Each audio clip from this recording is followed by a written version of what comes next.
ఇప్పుడు గౌరవనీయులు ఆదోని ఎమ్మెల్యే పార్థసారథి గారిని మాట్లాడవలసిందిగా మనవి చేస్తున్నాం.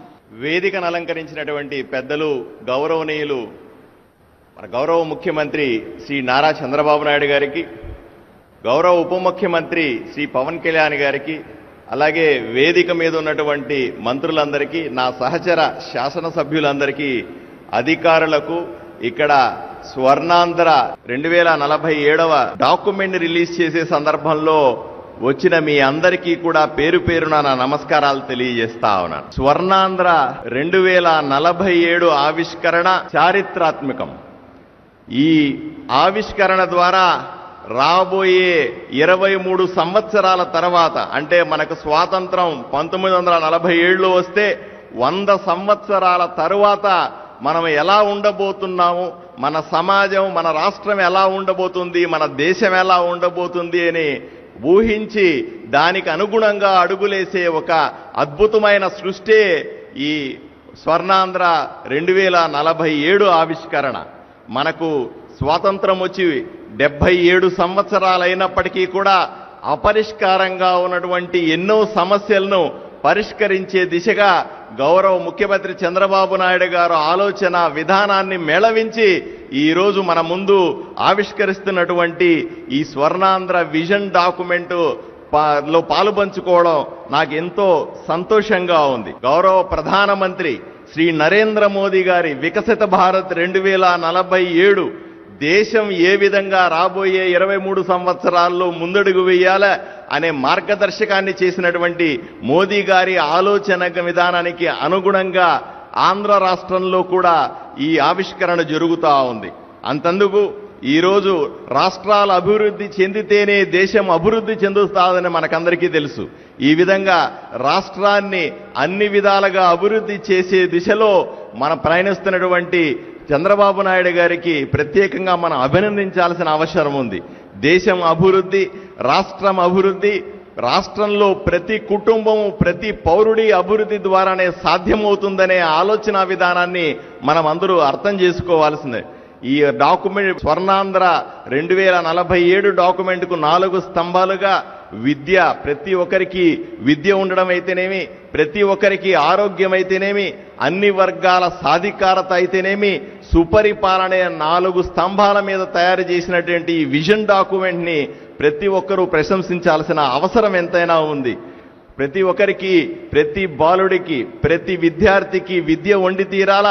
డిజిటల్ విద్య ద్వారా, అలాగే పాఠశాలను ఆధునీకరించడం ద్వారా ప్రతి చదువుకున్న ప్రతి బిడ్డకి కూడా సాంకేతిక విద్య, నైపుణ్య కేంద్రాల ద్వారా ప్రపంచంలో మిగతా విద్యార్థులతో పోటీ పడే దిశగా రాష్ట్రంలోని ప్రతి బాలుడు, ప్రతి విద్యార్థి ఉండాలనే ఆలోచన చాలా గొప్పదని ఈ సందర్భంగా మనం అర్థం చేసుకోవాల్సిన అవసరం ఉంది. ఆరోగ్య సంరక్షణలో ప్రతి పౌరుడికి ఆరోగ్యం కావాలి, ఆసుపత్రులను ఆధునీకరించుకోవాలి, ఆసుపత్రుల్లో సదుపాయాలతో పాటుగా ఆసుపత్రితో సాంకేతిక నైపుణ్యాన్ని కూడా పుణికిపుచ్చుకోవాలన్న ముఖ్యమంత్రి గారి ఆలోచనకు అనుగుణంగా ఈ విజన్ డాక్యుమెంట్ తయారవుతా ఉంది. అన్ని వర్గాలకు సాధికారత లేకుండా విజన్లో రాబోయే 100 సంవత్సరాల స్వతంత్రానికి అర్థమే లేదు. రైతులు రాజు కాకుండా, రైతాంగం కానీ వ్యవసాయం లాభసాటిగా కాకుండా రాష్ట్రంలో సాధికారత సాధించడం సాధ్యం కాదు.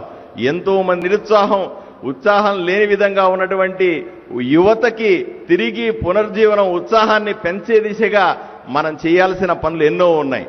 మహిళలకు సంబంధించినటువంటి ఆర్థికంగా నిలదొక్కునే విధానాలు గౌరవ ప్రధానమంత్రి ఎప్పుడూ చెప్తారు. లఖపతి దీది అయితే తప్ప ప్రతి ఇంటిలో ఉన్నటువంటి మహిళ లక్షాధికారి, కోటీశ్వరరాలు అయితే తప్ప సమాజం బాగుపడదు, ఆ ఇంటికి ఆర్థిక స్వాతంత్రం రాదు అని చెబుతారు. అలాగే అణగారిన ప్రజలు, బీసీలైనా, ఎస్సీలైనా, ఎస్టీలైనా, మైనారిటీలైనా సరే అందరి సాధికారత, అందరినీ అభివృద్ధి చేసుకోవడం, అందరి సంక్షేమం చూడడం దిశగా ముఖ్యమంత్రి గారు చేస్తున్నటువంటి ఆలోచన విధానం ఎంతో గొప్పదిగా మనం చూడాల్సిన అవసరం ఉంది. సుపరిపాలన కేవలం వ్యక్తులు పనిచేస్తే సరిపోదు, వ్యవస్థలు బలంగా ఉండాలి. మెరుగైనటువంటి వ్యవస్థల ద్వారానే గ్రామాల్లో, పట్టణాల్లో మెరుగైన పరిపాలన ఇవ్వగలుగుతాం. జవాబుదారీతో కూడిన పరిపాలన, పారదర్శక పాలన ద్వారానే మనం రాబోయే 100 సంవత్సరాల్లో మెరుగైన సమాజాన్ని పొందగలుగుతామనే విషయాన్ని మీకు అందరికీ తెలియజేస్తాను.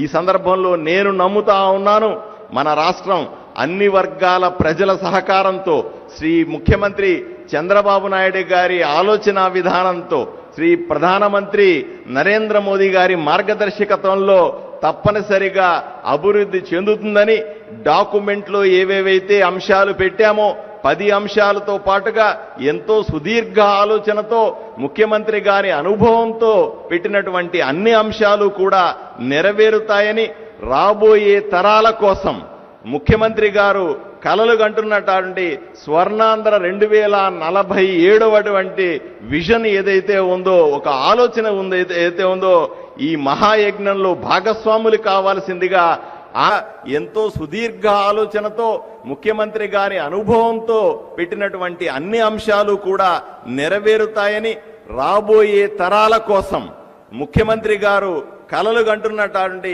స్వర్ణాంధ్ర 2047 విజన్ ఏదైతే ఉందో, ఒక ఆలోచన ఏదైతే ఉందో, ఈ మహాయజ్ఞంలో భాగస్వాములు కావాల్సిందిగా ఆంధ్రప్రదేశ్ ప్రజలందరినీ కూడా నేను చేతులెత్తి వేడుకుంటా ఉన్నాను. నమస్కారం.